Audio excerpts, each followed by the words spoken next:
जय हिंद दोस्तों, welcome to our channel the Indian soul. और मेरा नाम है शुभम। और आज हम लोग इस वीडियो के अंदर रिसेंटली हमारे जो डिफेंस मिनिस्टर है राजनाथ सिंह जी, उन्होंने एक कमेंट किया है, यानी एक रिमार्क किया है। उसी कमेंट के ऊपर आज हम इस वीडियो के अंदर बात करने वाले हैं। तो उन्होंने क्या कमेंट किया? उन्होंने बोला कि भारत और पाकिस्तान की जो बॉर्डर है, ये आने वाले दिनों में ये बॉर्डर चेंज हो सकता है और पाकिस्तान के अंदर जो सिंध प्रोविंस है ये भारत के साथ जुड़ सकता है। तो ये कमेंट उन्होंने किया। देखिए, हम लोग पीओके के बारे में बात करते हैं क्योंकि पीओके भारत एक दिन वापस लेगा, क्योंकि पीओके भारत का ही हिस्सा है। अब हम अफगानिस्तान की तरफ से पाकिस्तान के ऊपर अटैक के बारे में बात करते हैं, या तो अफगानिस्तान के ऊपर पाकिस्तान का अटैक के बारे में बात करते हैं। फिर बालूचिस्तान प्रोविंस के इंटरनल प्रॉब्लम के बारे में बात करते हैं, जहाँ पे बीएलए पाकिस्तान आर्मी के खिलाफ लड़ रहा है। तो ये सारे चीज़ों के ऊपर बात करते हैं, लेकिन सिंध प्रोविंस के ऊपर कभी भी कोई इतना बारीकी से सिंध प्रोविंस को लेके इतना फोकस करके कभी भी कोई रिमार्क भारत की जो हाईएस्ट जो पॉलिटिकल लेवल है वहाँ से कभी नहीं आया।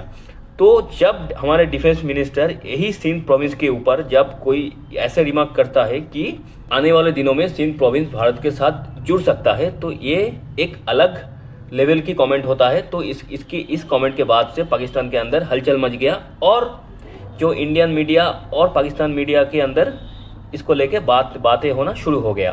तो यानी भारत कौन सा प्लान कर रहा है कि सिंध प्रोविंस जिसको लेके उतना डिस्प्यूट नहीं है, वो सिंध प्रोविंस भारत के साथ जुड़ सकता है। तो देखिए, हमारे जो डिफेंस मिनिस्टर है राजनाथ सिंह जी, ये कोई हल्का आदमी नहीं है। मतलब डोनाल्ड ट्रंप की तरह ये ऐसी बातें नहीं करता है जिसका कोई वैलिड रीज़न ना हो। तो उन्होंने जो बात की, इसके पीछे प्रॉपर प्लानिंग भी है, कारण भी है, हिस्टोरिकल कारण भी है, जियोग्राफिकल कारण भी है। और आज के टाइम के अंदर पाकिस्तान का जो हरकत है बॉर्डर के ऊपर, वो भी एक रीज़न है।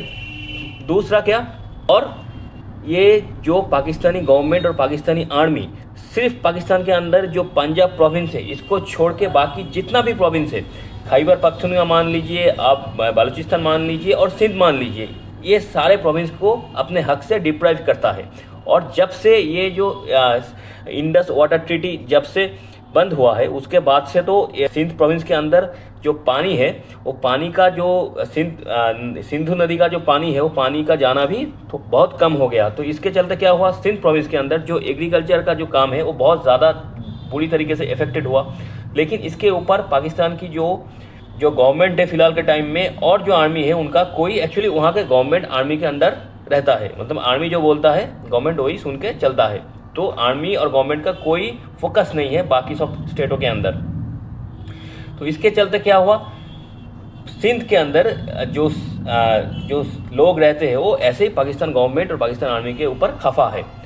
अब बात यहाँ पे है, ये जो सिंध प्रोविंस है इसका नाम कैसे पड़ा? इसके जो सिंधु नदी है, जो भारत के जम्मू कश्मीर लद्दाख रीजन को पार करके जब पाकिस्तान के अंदर जाता है, फिर पंजाब प्रोविंस और सिंध प्रोविंस को क्रॉस करके, मतलब लास्ट में सिंध प्रोविंस को क्रॉस करने के बाद ये नदी अरेबियन सी के साथ मिल जाता है। तो इसीलिए इस प्रोविंस का नाम पड़ा सिंध प्रोविंस, क्योंकि यहाँ से सिंधु नदी गुजरता है। तो इंडिपेंडेंस से पहले और उससे एंशिएंट जो टाइम था, उस टाइम में भी ये सिंध प्रोविंस भारत के साथ था। और हम जो इंडस वैली सिविलाइजेशन पढ़ते हैं, तो वहाँ पे जो हड़प्पा, मोहनजोदड़ो, जो भी एडवांस सिविलाइजेशन उस टाइम था, उसका ज़्यादातर हिस्सा यही सिंध प्रोविंस के अंदर है। तो हिस्टोरिकल कारण अगर हम ढूंढने जाए, हिस्टोरिकल रीज़न अगर हम लोग ढूंढने जाए, तो हमें बहुत सारे रीज़न मिल जाएगा। मोहनजोदड़ो मिल जाएगा, हड़प्पा मिल जाएगा, बहुत सारे सिविलाइजेशन, एंशिएंट सिविलाइजेशन जो आज के टाइम के अंदर पाकिस्तान के अंदर है, वो एक टाइम में सिंध प्रोविंस के साथ, भारत के साथ ही जुड़ा था। तो ये हो गया हिस्टोरिकल रीजन्स। फिर क्या हो गया, फिर जो जियोग्राफिकल रीजन है। देखिए, जियोग्राफिकल जो रीजन है, वो जो बॉर्डर है, जो हमारे जो गुजरात की जो बॉर्डर है उसके साथ सिंध का बॉर्डर जुड़ता है। तो वहाँ पे पाकिस्तान कॉन्फ्लिक्ट बनाने की कोशिश कर रहा है कि गुजरात बॉर्डर के साथ जो सर्क्रिक जो लाइन गुजरा है गुजरात बॉर्डर के साथ, तो उस लाइन के ऊपर कुछ ना कुछ डिस्प्यूट करके एक बॉर्डर कॉन्फ्लिक्ट करना चाहता है। क्योंकि ये पाकिस्तान की जो आर्मी या गवर्नमेंट चाहता है कि उनका देश के अंदर इंटरनल जो डिस्प्यूट है उससे लोगों की ध्यान हट के जंग में चले जाए, भारत के साथ एक जंग में चले जाए, कि देश के अंदर पाकिस्तान आर्मी और गवर्नमेंट के खिलाफ जो प्रोटेस्ट होना शुरू हुआ है वो बंद हो जाए। तो इसके चलते पाकिस्तान एक स्मॉल स्केल वॉर चाहता है भारत के साथ, इसीलिए वो जो बॉर्डर है गुजरात और सिंध प्रोविंस का जो बॉर्डर है जहाँ से सर्किट लाइन गुजरता है वहाँ पे कुछ ना कुछ हरकत करना शुरू कर दिया है। इसीलिए हमारे डिफेंस मिनिस्टर इससे पहले भी एक बात बोली थी कि कराची का जो रास्ता है वो सर क्रीक से गुजरता है, यानी इस बार जब भारत आपको अटैक करेगा तो वो कराची तक पहुँच जाएगा। तो ये उन्होंने क्यों बोला, क्यों? हम देखिए हमारे भारत देश का फिलोसफी में कभी भी हमारी सोच ऐसा नहीं है कि हम दूसरों की लैंड कैप्चर करें, लेकिन पाकिस्तान एक ऐसा देश है, ये जब तक बुरी तरीके से ना पिटे वो सुधरेगा नहीं। देखिए ऑपरेशन सिंदूर के अंदर हम लोग पाकिस्तान के ऊपर अटैक किए और पाकिस्तान के 11 एयरबेस को डैमेज किया, फिर उनके एयरक्राफ्ट को डैमेज किया, उनके जो इंफ्रास्ट्रक्चर था उनके ऊपर आर्मी का जो इंफ्रास्ट्रक्चर था उनको डैमेज किया। लेकिन फिर भी पाकिस्तान अपने देश में ये प्रोपागेंडा चलाया और उसमें सक्सेसफुल भी हुआ थोड़ा बहुत कि हमारे आर्मी भारत की आर्मी के ऊपर भारी पड़ा और हम ये जो ऑपरेशन सिंदूर है इसको हरा दिए और हम एक तरीके का विक्ट्री हासिल कर लिए। तो ये चीज़ पाकिस्तान कभी नहीं मानने वाला जब तक उससे कोई लैंड उसके हाथ से ना निकल जाए। तो अगर भारत पाकिस्तान की कोई लैंड कैप्चर कर ले, कोई लैंड एरिया कैप्चर कर ले, तो ये पाकिस्तान छुपा नहीं सकता। हम कितना भी उन पर अटैक कर ले, तोड़ दे, टेररिस्ट इंफ्रास्ट्रक्चर तोड़ दे, लेकिन पाकिस्तान उसको फिर से बना लेगा। लेकिन अगर कोई लैंड हम पाकिस्तान से कैप्चर कर ले तो ये जो दर्द, ये जो दुख है, ये सामने बाहर ज़रूर आएगा और पाकिस्तान हर मामले में भारत से पीछे है और हमेशा भारत से मार खाता है, ये सबके सामने आ जाएगा। तो इसीलिए इस बार जब भारत अटैक करेगा पाकिस्तान के ऊपर, उसका पहला और आखिरी गोल यही होगा कि पाकिस्तान का कुछ ना कुछ लैंड हम लोग कैप्चर करें।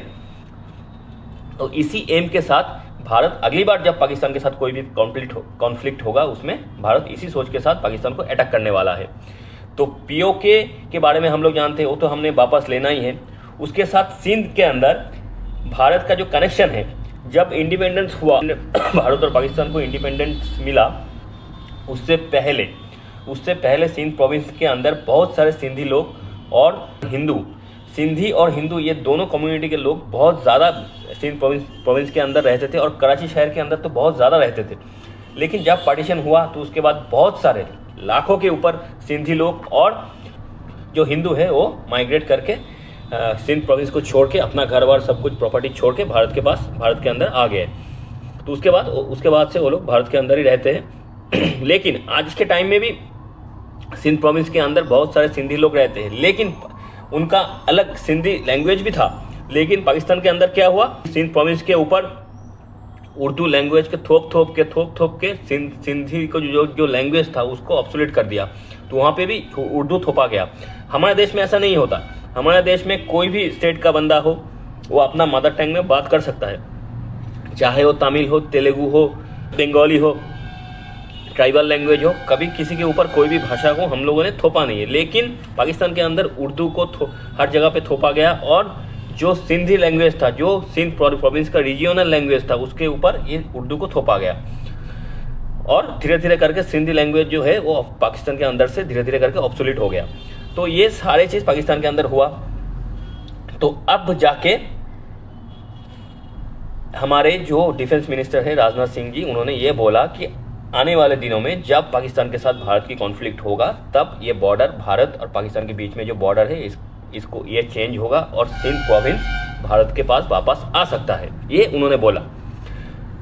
तो इसके पीछे हिस्टोरिकल कारण तो हमने देख लिए, जियोग्राफिकल जो पोजीशन है वो भी हमने जान लिए, और जो सिंधी लोग आज के टाइम में पाकिस्तान के अंदर है वो ये बात सुन के बहुत ज़्यादा खुश हुए।